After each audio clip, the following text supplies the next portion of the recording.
Hello and welcome to this episode of Standing Apart, the podcast that explores why being different is a superpower, with me, Nigel Ridpath. You might notice an improvement in audio quality in this episode due to an upgrade in recording equipment. I hope you approve. In this episode, I'm going to take an in-depth look at circular economies, what they are, who is driving them forward, and what we can all learn from them. Plus, we'll have my regular features, my 1-minute rant, and superhero of the week. If you enjoy this episode, please subscribe, rate, and like it on your favourite podcast app. It really helps spread the word. Thank you. Let's start by understanding what the circular economy is. Moving beyond the familiar rhetoric of sustainability, we'll explore how this innovative model is being implemented and its implications for the UK. The linear take, make, dispose model, a cornerstone of our industrial society, has proven unsustainable. The relentless pursuit of economic growth has led to the depletion of natural resources, the accumulation of waste, and the exacerbation of environmental challenges. The circular economy, however, produces a radical shift, emphasizing resource optimization, product longevity, and the regeneration of materials. This paradigm shift necessitates a fundamental rethinking of our production and consumption patterns, challenging deeply ingrained habits and industrial practices. The UK is witnessing a growing number of businesses embracing circular economy principles, from fashion brands pioneering rental models and embracing repair services to electronics manufacturers prioritising repairability and e-waste minimisation. We are witnessing a gradual yet significant shift towards a more sustainable future. Patagonia, the renowned outdoor clothing brand, serves as a prime example of a company embracing circular economy principles. Their Worn Wear program encourages customers to repair and reuse their garments, offering repair services and even reselling used clothing. By extending the lifespan of their products, Patagonia reduces the need for new production, minimizing environmental impact and fostering a more sustainable consumption model within the fashion industry.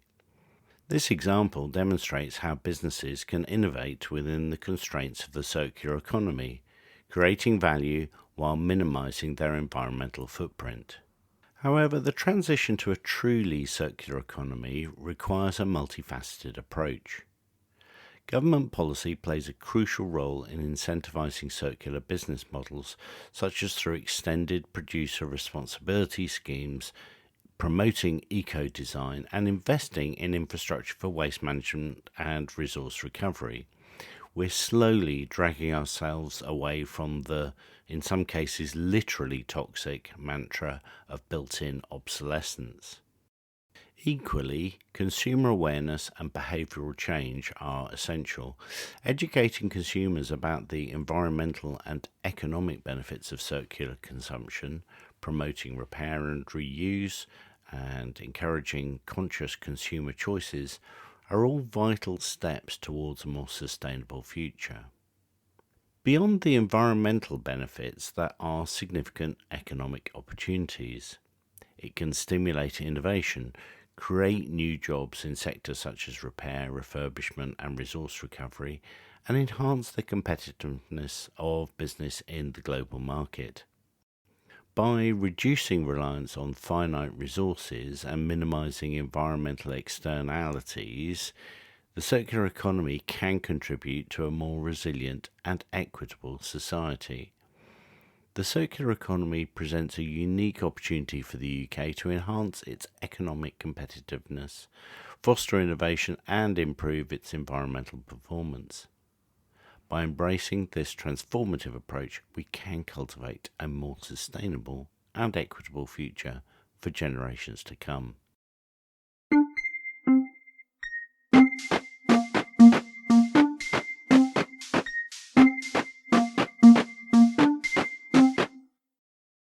So what inspired me to take a look at the circular economy in this episode? Well, it was a news item in January by the BBC's science correspondent, Pallab Ghosh. I'll put the link in the show notes because it deserves a full read. The piece is entitled "Fatbergs Turned into Perfume Inside Britain's Bizarre New Industrial Revolution." It was a headline that certainly grabbed my attention.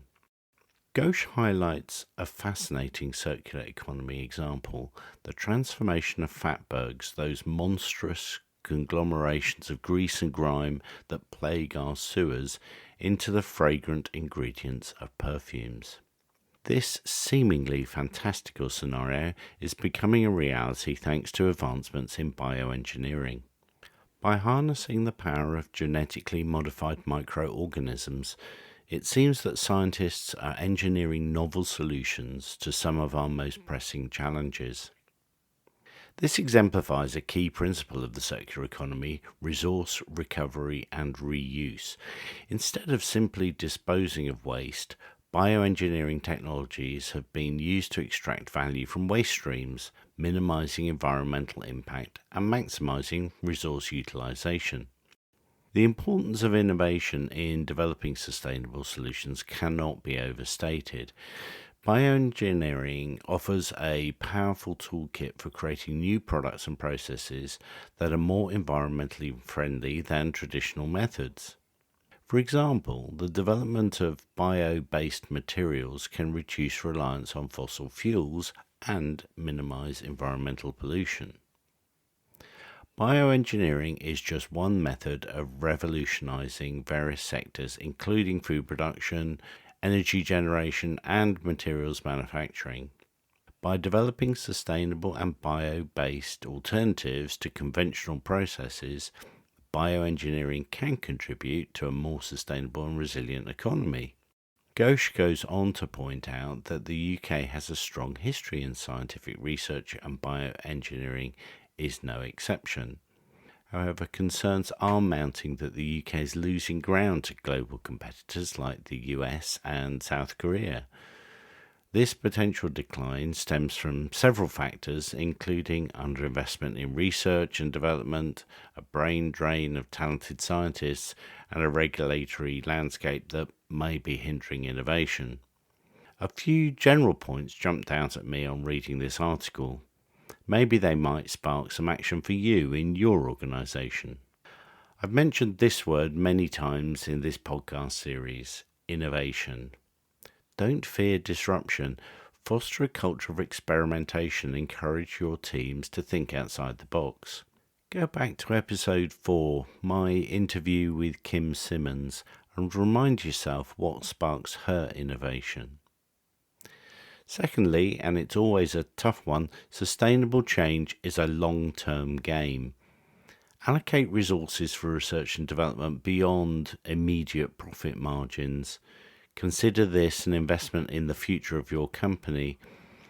If your planning horizon is only 12 months, allocate something, no matter how small, to a long-term improvement in your business.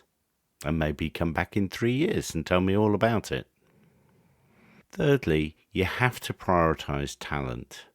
Steve Jobs famously said, "It doesn't make sense to hire smart people and tell them what to do. We hire smart people so they can tell us what to do." I see this all the time. Only hire people who blow you away. And finally, go where the brains are. I live 15 miles from Oxford, home to one of the best universities in the world.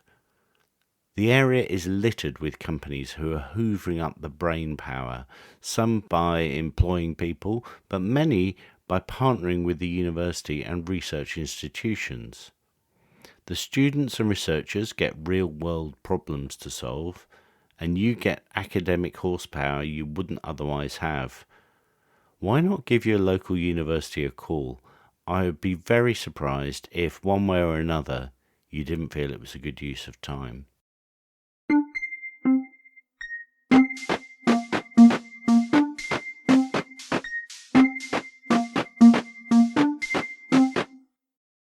The great thing about doing a podcast is that I get to offload.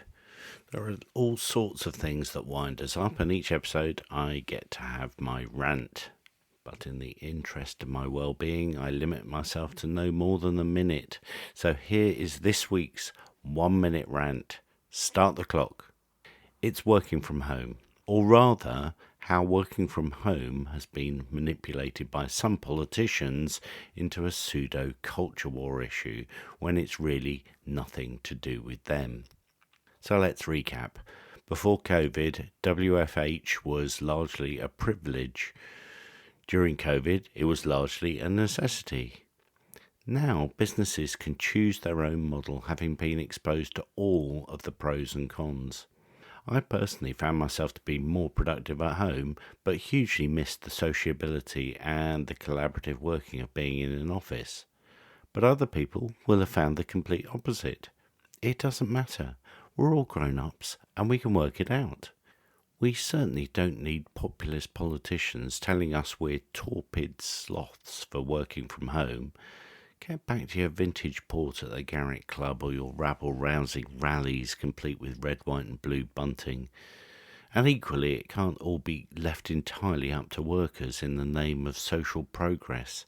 Step back. Businesses have got this. It's time to wind your neck in. Stop the clock.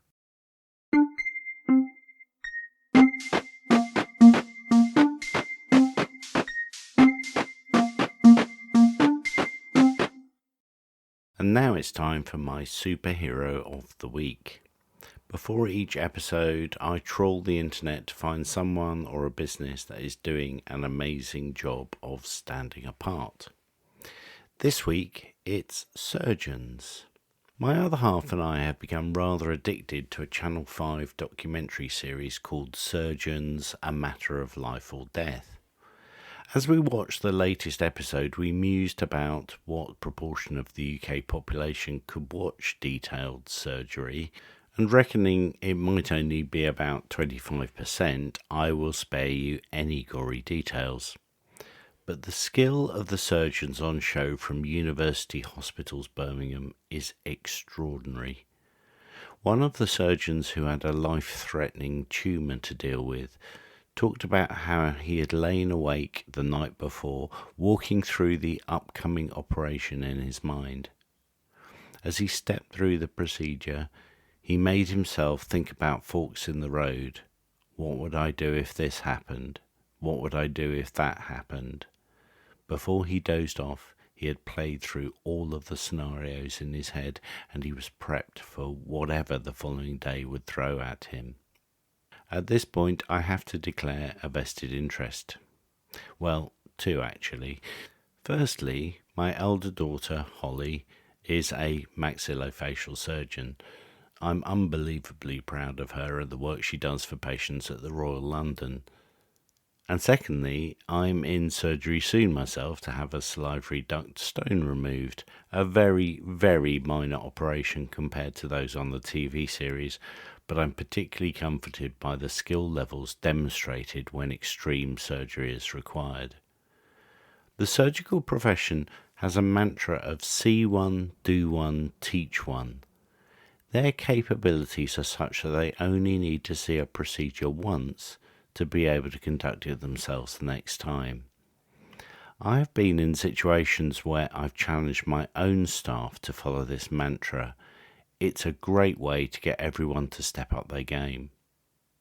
I could make surgeons superhero of the week every week. I'm in complete awe.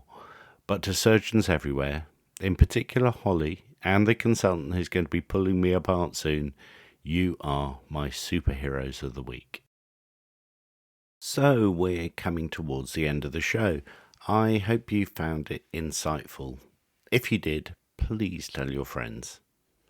Remember, all of the previous episodes are still available, including deep dives into the retail sector, the music industry, market disruptors, and a fascinating interview with Nikki Hamilton about innovation in education. Despite upcoming surgery, I'm sticking to the regular fortnightly delivery, but if the next episode sounds a little odd, you'll understand why. I've got a great interview lined up about the national grid and energy sector in general. Make sure you subscribe to ensure you don't miss it. And we're always keen to hear from you, particularly for our listeners' questions feature. Please send any questions to standingapartpod@hotmail.com. We're also looking for sponsorship for the show. If you want to discuss cost-effective sponsorship options, again, please contact us at standingapartpod@hotmail.com.